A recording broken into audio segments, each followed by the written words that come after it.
All right, guys, Murph's here. And today we are going to start a new series. It's going to be the longest series that I've done yet on the channel, and it's going to be a comparison of World War II rifles, starting with this, a Mauser 98K chambered in 7.92 by 57 millimeter Mauser. Now, we do need to go ahead and get a couple of caveats and clarifications out of the way going into this series, of which this is episode 1. Now, this channel does not have the resources and capabilities of a lot of other channels like CNR Arsenal, which if you guys haven't checked them out, they did like a 2-year-long series on every firearm used in World War I. I don't have those kind of resources. I don't have access to those types of guns. I don't have those type of friends. I don't even have the capability of getting all that different type of ammunition. What I do have access to is a friend and subscriber of the channel's collection, which is a pretty decent sized military surplus collection, of which I've been able to select one rifle per major player in World War II. So that is what we will be doing this series on. One rifle from each country, and then we're going to compare the bunch across the same metrics with the same overall concepts in play as to what I would deem positive for a rifle for my own uses in World War II.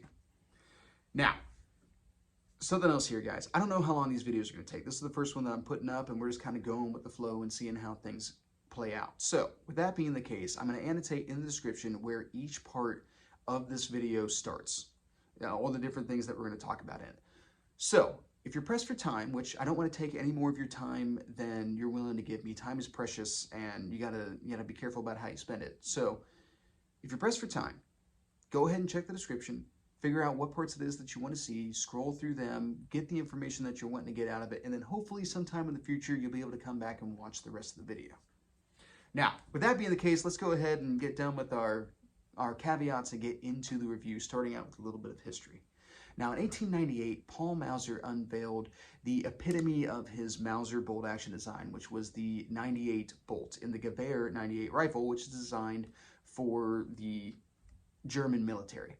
Now, this rifle was a 29-inch barrel rifle chambered in 7.92 by 57 millimeter Mauser, and would see service in World War I. Now, what would quickly be identified about this rifle was that it was not necessarily suited for trench warfare. The long rifle concept in general was designed at a time when you would have multiple lines of troops standing back to back, or, well, I guess front to back in this case, and you would want your rearmost rank's rifle able to get past the face of the fella in the front rank so that you didn't accidentally shoot the front rank in the back of the head. Wouldn't be very helpful at that point. And then you'd be able to volley in shots on your enemy and all that kind of stuff. Well, as it would turn out, machine guns in World War I would really kind of put that tactic to rest, because as it turns out, multiple ranks of men make a really enticing target for a machine gun. Now, trench warfare being more indicative of World War I, a long rifle is not very advantageous trying to fight inside of a trench. Standing on the edge of a trench firing at somebody else's trench is not that big of a deal, but once somebody bum rushes your trench, now you actually have to fight inside of it with a bayonet. A long rifle becomes kind of unwieldy. Now, as it would turn out, most countries were having the same issue, and they all pretty much came up with the same fix, and that was to adopt or more widely issue shorter rifles. For the Germans, it would be the Gewehr 98 AZ, which they started production on in 1908 as a rifle to be issued out to cavalry as well as soldiers that didn't necessarily qualify for a full-sized infantry rifle. This was a 23-inch barreled carbine. Now, it's kind of odd that someone would consider a 23-inch barreled rifle to be a carbine. Generally, they're much shorter than that, and actually, a 23-inch barreled gun would be closer to what is normally called a short rifle concept, which is something that ranges between 22 and 24 inch in barrel. 98 AZ kind of handily falls into that. However, it being referred to as a carbine would wind up being advantageous, because when World War I was concluded and the Germans lost and the Treaty of Versailles was signed, the treaty actually put a lot of very heavy restrictions on the German military, and that also covered rifle production. But it didn't really do a whole lot for carbine production. And seeing as the 98 AZ was referred to as a carbine, that's what it got cataloged as and didn't wind up falling under a lot of the requirements that the rifles were being regimented under. It's kind of one of those words have meaning type things that you run into sometimes in life, and somehow they got away with that. Now, getting into the 1930s, the Germans decided to take a little bit closer look at the 98 AZ and change a couple of things. And what would wind up coming out at the other end in 1935 would be this rifle. Now, shortly after production started, a couple of changes were identified and some updates applied to this rifle. The first of which being in 1938, when it was decided that they wanted to go with a hooded front sight in order to keep glare off of the front sight. So that's what we have here. And then in 1940, it was decided that they would go from a walnut stock over to a laminated plywood stock, which is a little bit of a surprise because you would think that they would, like, when you hear plywood, you automatically think like really low quality stuff that you wouldn't want to use for a stock. But actually, it's multiple layers of compressed plywood, which was more resistant to warping or swelling and stuff like that. A lot of the negative aspects of wooden stocks incorporated with military rifles to begin with. So it actually kind of worked out in that regard. Now, millions of these rifles were produced from 1935 to 1945. This was the primary combat arm of the German infantrymen. However, it would not change the fact that at the end of the war, the Germans would lose, and millions of these rifles would be out to fall into the hands of the Allies. Now, a couple of things would happen. First off, nations like France and Norway would adopt these rifles for a short period of time up until they got production underway of their own firearms, and then they would put these off to the side to be destroyed or given to some other country. The Yugoslavians would adopt the Mauser 98K as the M44 up until they got the M48 online. The Russians, on the other hand, decided that they had had enough of being involved in 2 world wars in the first half of the 20th century and running out of rifles both times. So in addition to stockpiling as much as they could of their own military surplus arms that they were already replacing with the SKS and soon the AK-47, they also decided that they're going to take all their captured German Mauser 98Ks and also put them into storage. So what they would do is they would take them into an arsenal. They would go ahead and get the rifles refurbished. The bolts would go to one side of the arsenal, the rifles to the other. And then after everything was brought back online to being combat ready, a random bolt would be selected, checked for headspace in the rifle, and then out the door and into storage it would go. Now, these are referred to as Russian captures. And you can tell these because at some point, be it either when they were put into storage or when they came out of storage, the bolts were electro-stenciled to have the same serial number as the rifle that they were being inserted into. Now, if you guys don't know this, every part of this rifle has a serial number on it, I swear. And that's what makes them very desirable from a collector's standpoint, because you can go through and kind of get an idea of what's been changed, what's been updated, and all that kind of stuff. And collectors really dig that kind of thing. I think that regardless of whether or not it's all numbers matching, these rifles are very interesting.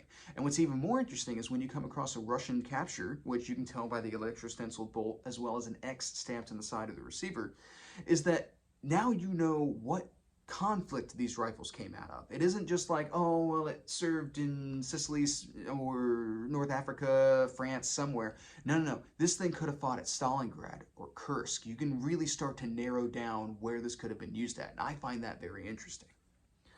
Now, of course, the Soviets were preparing for the possibility of the Cold War heating up, and that's why they put these rifles into deep storage. But they would also distribute these to communist sympathizers all around the war and all the little proxy all around the world and all the little proxy wars that were more indicative of how the Cold War actually progressed instead of ever actually reaching mutually assured destruction or rushing across the Volga Gap, all that kind of stuff. Now, with that being the case, when the Soviet Union fell and all of the newly capitalist economy Eastern European countries realized that they were cash-strapped, these rifles would come out of storage and they would get sold on the commercial market. And these would come flooding into the United States and get sold from distributors like Mitchell's, Mausers, and a whole lot of others. All right, guys. Well, I think that pretty much brings us up to date on history. Let's go ahead and start talking about some of the features of this particular rifle that we're looking at today. Now, this is, of course, a 7.92 by 57 millimeter Mauser. We have a 23.65 inch barrel. We do have our front sight hood. These would frequently come off during, if you have a Russian capture gun, it wouldn't be that unusual to see these come off. They take them off and like melt them down. But this one is still firmly in place. We also have a cleaning rod. It would actually take 3 of these to be combined in order to be able to actually clean your rifle. And then we also have our bayonet lug. Now, all 3 of these features, along with the quality of finish, would pretty much disappear when we talk about last-ditch rifles, which are indicative of the last year, couple of months of the war. In which time, like, the soldier has to live long enough to have to worry about cleaning his gun. That was kind of the concept of the last-ditch rifles, where you start to see low-quality wood, poor finish being applied, and a lot of the kind of nice things disappearing from the gun. However, for the most part, and of course you should always take your gun to a gunsmith in order to make sure that it is fit to fire, these guns were still perfectly capable of containing the pressures of the 7.92 by 57 millimeter Mauser. These guns are serviceable.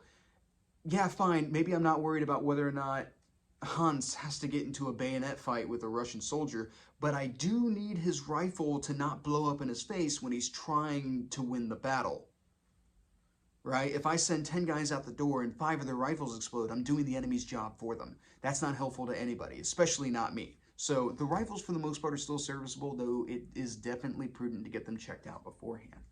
Now, we also have a side-mounted sling setup on these rifles. This sling, I do not believe is original. I'm pretty sure it's a reproduction. It's in way too good of shape in comparison to the rest of the rifle. Now, we also have a handguard on top, which is pretty fantastic for not burning my fingies when I'm in the middle of battle. We come to our notch and ramp adjustable rear sight, which is graduated from 100 out to 1900 meters. Now, this is where the vast majority of your YouTube gun guys will tell you that that is a very optimistic range in which to engage with this rifle. But let's put that into a little bit of context, because yes, if you're trying to shoot some guy at 1900 meters, hell, if you're trying to identify with iron sights in your naked eye somebody at 1900 meters to shoot, that's pretty impressive to begin with. Good luck with that. Especially a fella who doesn't want to be seen and doesn't want to be shot. Probably going to be pretty difficult to pick him out. However, let's say you didn't have enough machine guns or any machine guns at all, but you did have a squad, platoon, company of men with you. You could identify a target at some distance that needed to be suppressed, get everybody online, fix that distance into their sights, and then start sending rounds downrange. And you could effectively equate a machine gun with a large group of men. That's what these sights are actually set up for, to be able to conduct or make an attempt at plunging fire or grazing fire, something along those lines, actually suppressing an area. It's no different than looking at the full automatic function in M4A1. That is supposed to be to either assist or in lieu of a M249. An M249 would probably be better at the job, but if you haven't got one of those lying around and all you got's a whole bunch of dudes with M4A1s and full auto settings, it's better than nothing. It's at very least going to be a nice stopgap measure until you can get better overall weapon systems. Now, coming back to our chamber, and I'll go ahead and take close-ups of this because it's kind of difficult to see on my camera right now, but we have markings on the chamber of Mauser 98K rifles that correlate to what manufacturer they came out of. And sometimes it'll just be numbers, sometimes it'll be just letters, sometimes it'll be an alphanumeric type combination of the two.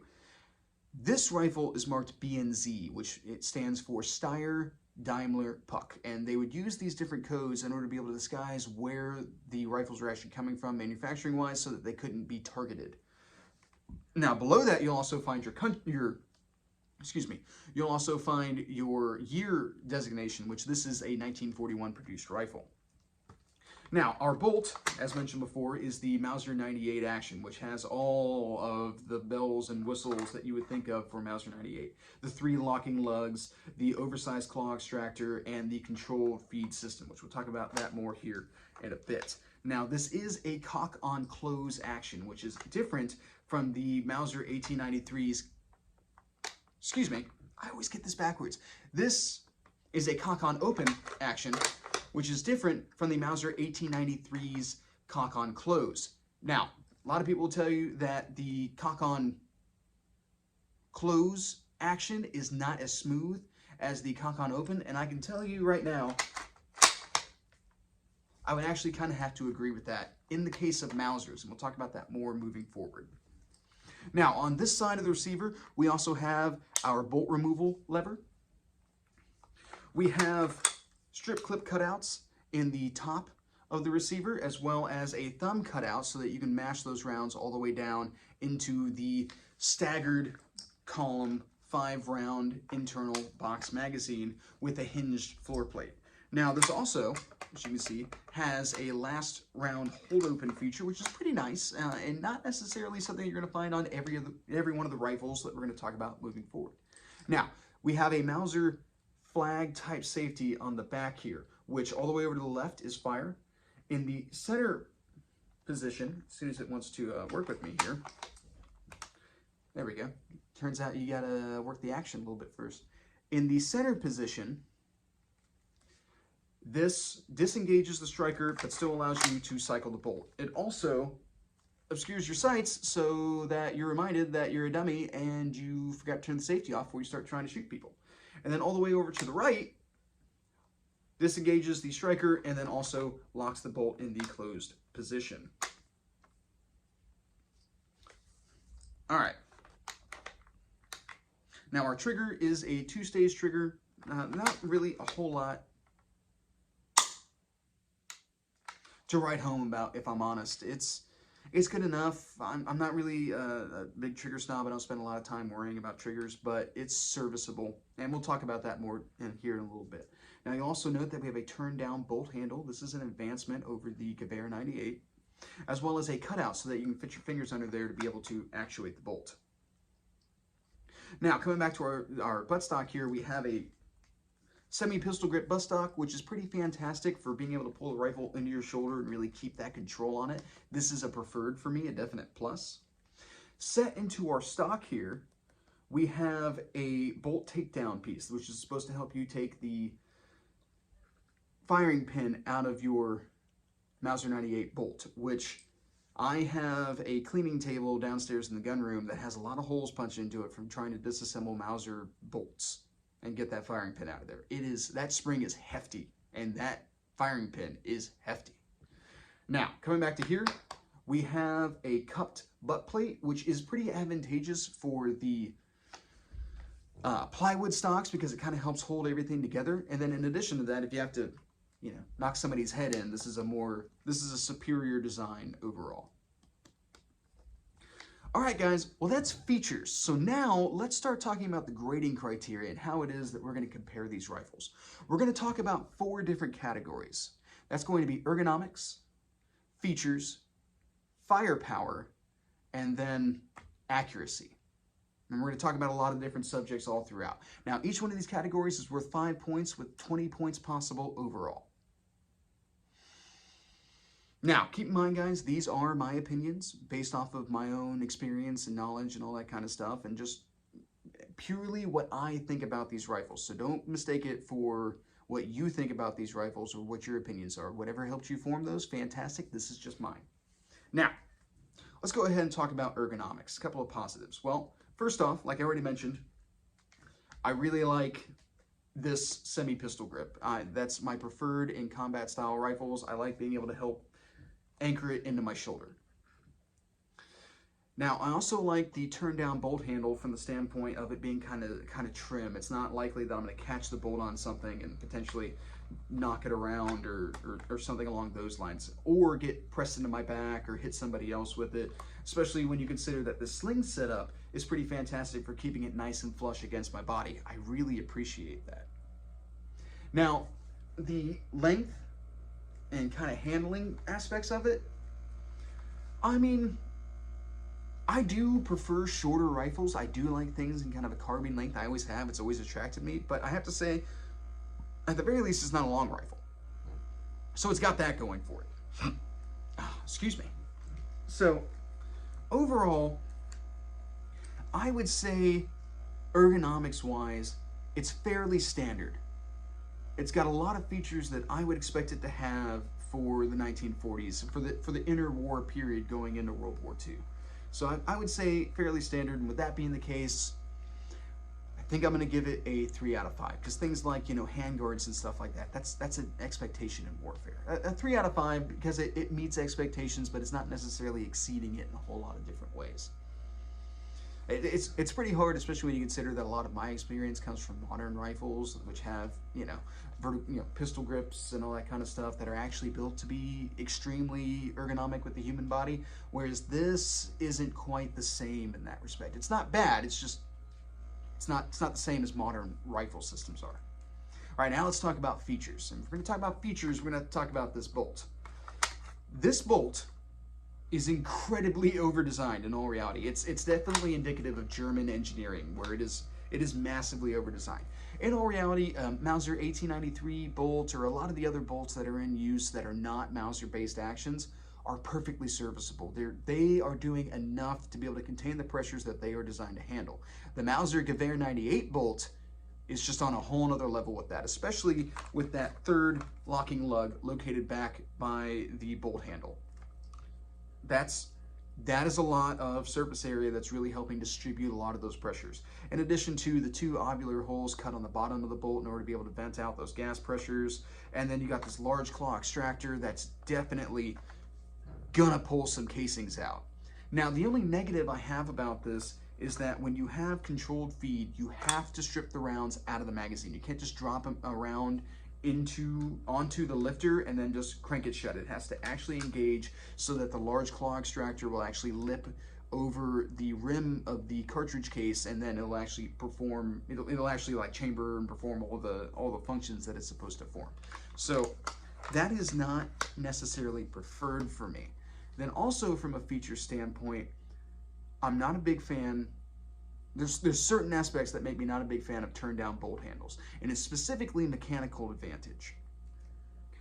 A straight bolt handle gives me more surface area to be able to smack if I run into a scenario where the action is gunned up with mud, or perhaps I have an expanded cartridge casing that's making it difficult for me to be able to get around out of the chamber and get back into the fight. That is one issue with turn down bolt handles. Now, this one has not given me any issues. I haven't had a problem. We've shot some surplus ammunition through this. It hasn't stopped us from being able to function the gun, but we're going to talk about that more here in just a little bit. So it's difficult to say that the Gewehr 98 action is a detriment. That's not fair at all, because it's definitely an extremely well designed and smooth action. Now let's talk about this rear sight. The Gewehr 98 originally had what is referred to as the Langes Gewehr rear sight, which I don't speak German, so I probably butchered that pronunciation. However, what is most frequently referred to by those who don't speak German is the roller coaster rear sight, which is a very large rear sight and very adjustable, very easy to work with, I'm sure. However, it had a tendency to kind of put blinders on the user. So going over to the more standard ramp type of rear sight is kind of an advantage. I do appreciate that. Now, I do like that we have this disassembly disc located in the stock. That's pretty handy, especially since it's kind of difficult to take those bolts apart. So it's nice to be able to have a place to do that built into the gun.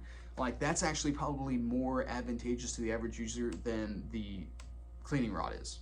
So that's pretty cool. With that being the case, I think a lot of this rifle's feature set really stands on the Gewehr 98 action. So I'm going to go ahead and give this a 4 out of 5. Rifle's doing pretty good so far. All right, now let's talk about firepower. Well, firepower is kind of standard. It's 5 rounds of a roughly 30 caliber cartridge. So we're in a major caliber overall, at least major caliber in terms of military usage. It is a rimless cartridge, which is fantastic from a reliability and feeding standpoint. Absolutely excellent. That is my preferred in this overall scenario. So things are looking pretty good overall. Now, this does, the round that was used, I believe, was a 196 grain Spitzer type load, which is fantastic for use during this time. It's a great cartridge. I really have no complaints about this from a firepower standpoint, minus that it's a bolt action rifle, so it only fires as fast as I'm able to work the bolts. Now, from a capacity standpoint, you could make an argument that the short magazine Lee Enfield holds more rounds. And you're correct, it does hold 10 rounds. It holds double the amount. However, it still loads from 5-round chargers, which, if you shoot your gun dry and you have to reload it with 2 5-rounders, is it really that different than having to load a 5-rounder twice? Like, it's kind of the same thing. I'm not necessarily listing that as a advancement or a detriment to this rifle, but it does more or less still put us in the standard firepower type matrix here. So with that being the case, I don't know, that's kind of tough. It's got a great cartridge. It's got, you know, excellent operating bolts, very smooth and all that kind of stuff. And it's more or less standard. So I think at that point, I will award this a 4 out of 5 on that front. All right, now let's talk about accuracy. How does this thing shoot? Now, first off, let's go ahead and talk about the overall feel of the rifle when it comes to accuracy. Recoil is fairly light. It's a rather heavy rifle. Now, this hood on the front sight, I'm not that big a fan of, specifically because it kind of makes you focus on this very narrow corridor instead of having a more open view of what all is going on. So I don't necessarily consider this an advantage to this sight setup. In addition to that, I'm not a big fan of the notch on the rear sight. I would prefer something that kind of brought the eye in. Really, truly, it's almost like if these things could be reversed so that I have something kind of round to bring my eye into, kind of like you see on AR-15 sights, and then something more open out of the front that allows me to be able to read the overall landscape. These sights are still an improvement on the previous Gewehr 98 sights, but they're not necessarily the best sights that they could be. I would not be happy about fighting an actual battle with one of these. Now, I'm not really going to get into the trigger. I'm not that concerned about it. It's not a terribly big deal to me. Now, smooth feeding, all that kind of stuff worked out great. However, let's talk about a couple of things about actually shooting this rifle. Now, first off, we had a bunch of squib loads.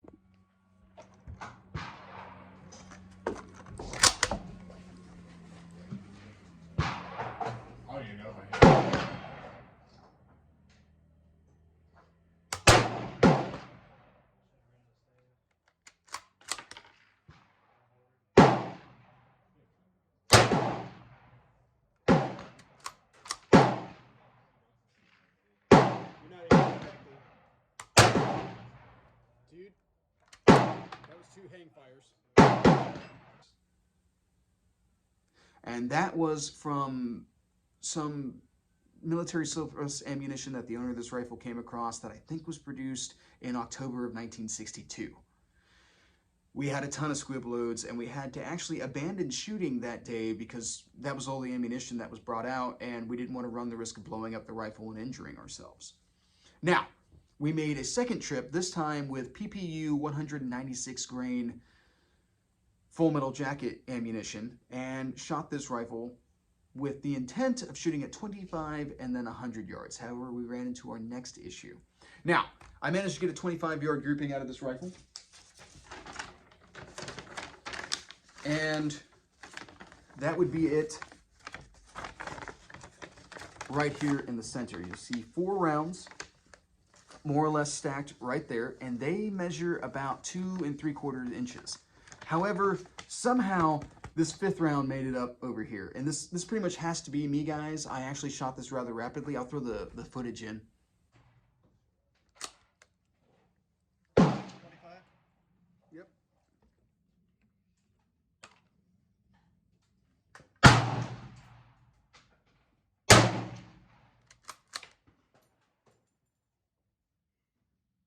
Good center mass hit.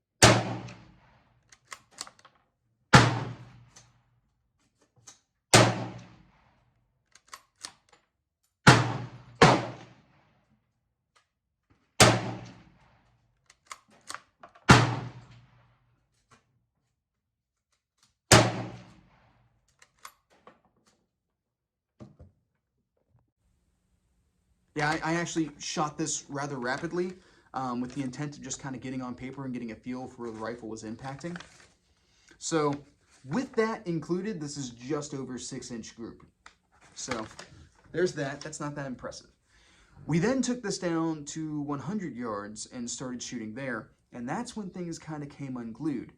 Now, a lot of that has to do with how these rifles are sighted. So, yes, my minimum sighting is at 100 yards, but it comes to a question of actually figuring out where the rifle is impacting. So I shot quite a few rounds through this rifle, trying to get a consistent group going, and I'm now concerned that we actually have some sort of barrel issue with this gun, because I managed to get 1 impact on paper out of 15 rounds fired. And that was with 2 spotters, checking my shots and all that kind of stuff, and it was just all over the board. So, with that being the case, moving forward, we will not be doing any accuracy comparisons at 100 yards. We will only be doing 25-yard accuracy comparisons, and they will be shot rapidly. Now, to some extent, this does make for kind of an interesting conversation as far as fighting concepts at the time. Everyone thought with smokeless powder and Spitzer-type bullets, fighting was going to be done at long ranges. And the reality of the matter was that was not true. That's not how things worked out at all. In all actuality, a lot of fighting in World War II wound up taking place at less than 200 yards, sometimes a lot less than 200 yards. Now, in addition to that, though this was the primary German military arm at the time for, the standard issue for the infantry troops, this was meant to be used in conjunction with a lot of MG42s. Like, the Germans put a major emphasis on the use of machine guns in World War II. So the whole idea was that you had a bunch of infantrymen basically carrying ammunition for the MG42 and then also helping, keep people off of the MG42's back up until, during a barrel change or reloading and stuff like that, so that they could keep that weapon system in action. That was the whole point of the infantrymen, was to keep the MG42 alive. And it's not that different in current conflict today. Now, it's a little different, but it's not that different. Now, from an accuracy standpoint, there are a couple of things that we could do to change this overall process. Something that the Germans wound up adopting was the ZF41 scope, which was like a 2.5 power, 1.5 power, very light power, long eye relief scope that would mount to the rear sight, so that you could expand the average infantryman's capability to engage the enemy. And the idea was to kind of turn everyone into a designated marksman. However, German production of the ZF41 never hit that point to be able to mass issue it to every soldier on the battlefield, and only the best marksmen would get it so that they could perform the designated marksman function. Now, of course, there would also be sniper rifles outfitted with 4-power optics mounted directly above the ejection port, but those were not nearly as common. So, overall, guys, it makes it very difficult to grade this rifle on accuracy. The owner is planning on doing some lapping compound in the barrel and try to see if he can maybe rekindle a little bit more accuracy out of it. But overall, from the 25-yard grouping, at least how it started out with a 2 3/4 inch group, I think that's pretty good for the pace that I was shooting. I can also tell you that it was shooting a little bit high for my point of aim at 25 yards. I was actually aiming closer to the bottom of this target, and that is where my impacts were actually landing at. So, all right, guys.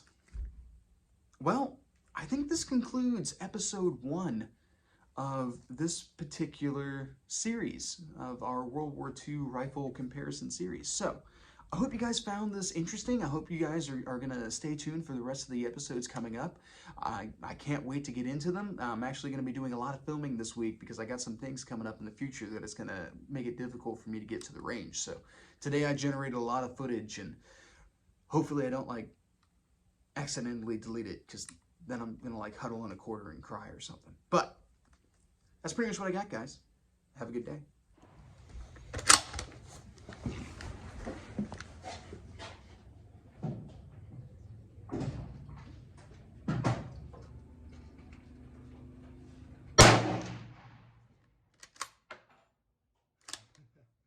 Impact on the top target, white ring.